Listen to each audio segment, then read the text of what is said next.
Welcome back to the My Florida Green podcast. My name is Adam, and I'm here today with Alex to explore where food meets wellness and how to bring a little relaxation to your Thanksgiving table.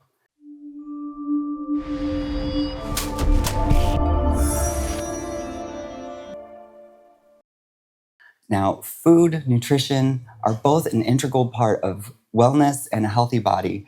Putting fuel in the tank is main part of where we get our energy from, how we go through our day-to-day activities. And when it comes to Thanksgiving, I know that you have a lot on your plate besides just the food, between family and hosting and politics. A little plant-based, help can go a long way. And so we're going to take a look at a couple of recipes that will bring that relaxation and that calmness to the Thanksgiving table and to that holiday hecticness. Yeah, these recipes are great if you're looking for kind of a way to unwind or for like a post-dinner nap. I mean, these recipes have been around longer for like centuries and centuries, longer than the pumpkin spice latte has been around. Absolutely. It's so true. I mean, even the pilgrims that were coming over in, Jamestown back when Thanksgiving got its start, they were making infused poultices and they were using all of these herbs and stuff in their day-to-day life. And so we want to take a look at a couple of recipes that'll help spice up your Thanksgiving. The first one we're going to jump in is canna butter. What Thanksgiving meal doesn't include butter, especially if you come from one of the southern United States like I do. All of us southern folks, we love to start every recipe with a stick of butter, as Paula Deen would say. And so doing a cannabis-infused butter is a great way to add a little spice to multiple dishes around the Thanksgiving table. The trick with canna butter is when we get it onto a simmer, we're going to make sure that we keep it at a low temperature. That's going to prevent the butter from burning. It's going to prevent the herb from burning. It's going to take a lot of time. And so we want to remember that the key ingredients is always going to be patience. Yeah.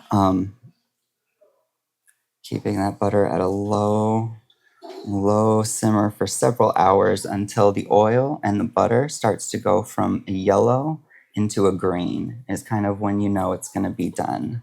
Gotcha.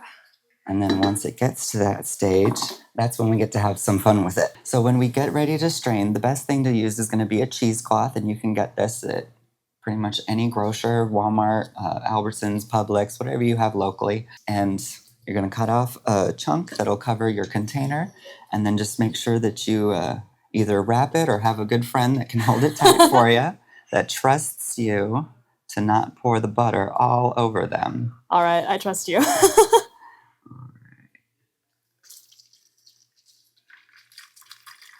And all of that herb is going to collect. Oh, and you trusted me too. That's a lot of herb. It is. How many times do we usually strain this? All right, so for the best effects, because it's very finely ground herb, we wanted to make sure we got all the effects, but that means that they're very small pieces. So for the best effects, you want to try and strain it between 6 and 8 times. I know that sounds like a lot, and a lot of people are sitting here thinking, how are we going to strain it that many times before the butter solidifies and gets too hard? So one of my big tips for this, and another way to kind of get some of the extra goodie from these herbs on the top, is what we're going to do is take just some boiling water from my trusty electric kettle, and we're going to pour it in. Sorry, I'm going to go between you so I don't get it on your hands. That hot water will help to get the extra additives in from the plants. But the good thing is that marijuana is fat soluble. And so the THC is going to bind to the butter, and then the butter is hydrophobic. And so once the water cools and we strain it, the butter and the water will separate. Ooh. But the THC will stay with the butter. That's a really great tip. Second bowl with a second cheesecloth. Perfect. And so then what we'll do is we'll take off your cheesecloth, and I'll have you pour it into this bowl. Okay, take off this cheesecloth? Mm-hmm. Awesome. And we'll go back and forth, keeping this hot. All right. Do you trust me? I do. Oh, sorry. You're good. And see how it has that greenish hue to it? Oh, yeah. Make sure that you have bowls of equal size. and just keep straining. And then see, this one even is a lot cleaner and clearer. And like I said, a good 6 to 8 times to completely get this strained through. And then the butter will cool and solidify on top of the water, and you'll have a nice clean puck. And you can even put that in the fridge for a couple of hours to get the best results. All right, and then this next recipe is one that's near and dear to my heart. I was someone who was born and raised on an apple orchard, and so apple cider, apple tarts, apple turnovers, apple pies. I have always been a sucker for a good apple recipe. And a couple of years ago, I went from bringing apple pie to Thanksgiving to just bringing little handheld apple pies. And it's been something that not only was it super easy for me to make, but then it's a lot of fun for everybody else at the party. And so we are going to do my apple pies, my little handheld apple pies with a kick, with a little twist. And so for the filling, because that's the biggest difference when you're doing a full pie versus doing tiny hand pies, is that you're going to want to make the filling separately. You're not just going to kind of make it all together and shove it in the oven. And so for the filling, we want to make sure that we take a good 3 or 4 apples, chopped and then diced so that you get really tiny little pieces.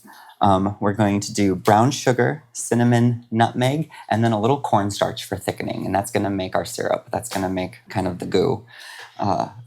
You can also, if you want to, add a little caramel or a little maple syrup to get a little extra sweetness, a little extra kick for variety. Both of those things will help to kind of add to your sauce or your filling. When it comes to the apple pie, that gooiness is goodness, right? And so, and then when it comes to doing your infusion, it's as easy as going to your favorite dispensary and grabbing either an unflavored tincture or getting something that's copacetic with, the flavorings of the pie. I've had really, really good luck with both maple and caramel tinctures from the dispensary. And I mean, that can be as simple as swapping it out for a little bit of the maple or the caramel that's in your pie filling already, right? Other than that, you just want to be a little bit careful and take something. You just want to think of it in terms of like you're adding kind of an oily liquid substance in. And so you want to take a little bit of a liquid substance out to kind of make sure that your texture stays correct. Or, add a little bit of extra cornstarch because, like I said, that's going to be your thickening. And so once you get all of that mixed together, you want to put it in a saucepan and get it simmering for just a couple of minutes because you want it to cook and to thicken, but you don't want your apples to get soft. Yeah. And so you don't want to cook it for too long. Once it's kind of all mixed together well, you can throw it into a Tupperware, keep it overnight if you want to. But when you're ready to do your pies, you can go ahead and either make pie crust from scratch, or if you are, making for a work dinner, or you just don't have the time, or maybe you don't have the ability to make pie crust from scratch, because I know that one's a toughie. It takes a lot of practice. But you can just get yourself a little, instant pie crust. And then for hand pies, my trick is to just cut it like a pizza. And so cut it into halves, and you're going to get all these fun little triangles to work with. And so once you have your little triangles, it's as easy as taking a spoon and a dollop of your filling. Oh, that smells so good already. Right?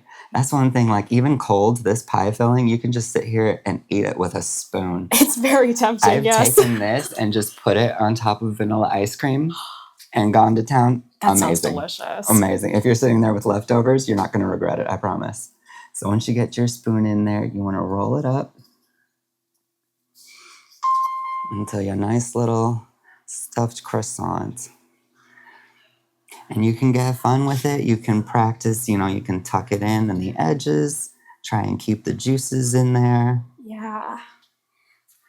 Make yourself a nice little pocket pie. Awesome. Oh, that's so fun. Right? Super fun, super easy. The more of them you do, the more comfortable you'll get, which is kind of the rolling motion you'll get. And these are like so fun, and I feel like just kind of like easy little bite-sized, Right? treats. It's not like a big commitment. It's the same like fun. It's like that same fun little mental thing that the mini cupcakes do for you, where you're like, oh, I've just had one. It's fun. And then you're like 5 of them later and you're like, it's fine, they're mini. I've only had Exactly. 5. They're just And tiny so little you're like, things. it's fine. I've only had like 5 pies. It's cool. But you get the full-blown apple pie effect. It's fun to pair 2 or 3 of them with a nice little side of ice cream That or a sounds cup really of coffee. good.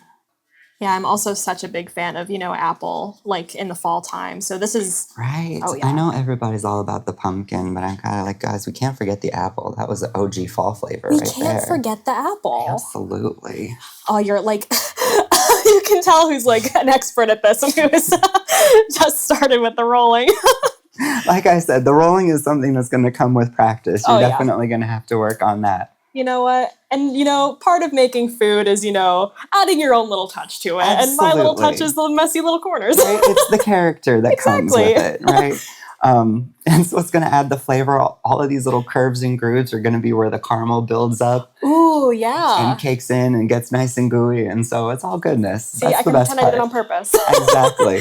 And so once you have these rolled up, we're going to pop them in the oven at 375, 380 for about 20 minutes or so. Keep an eye on them because, sometimes if you have a really strong oven, these guys will brown up really, really quickly.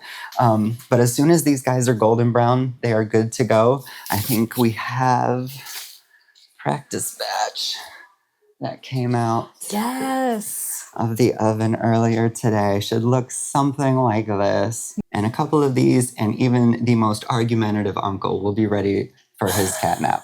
Until next time, you guys, happy Thanksgiving and happy healing. Happy Thanksgiving and happy healing.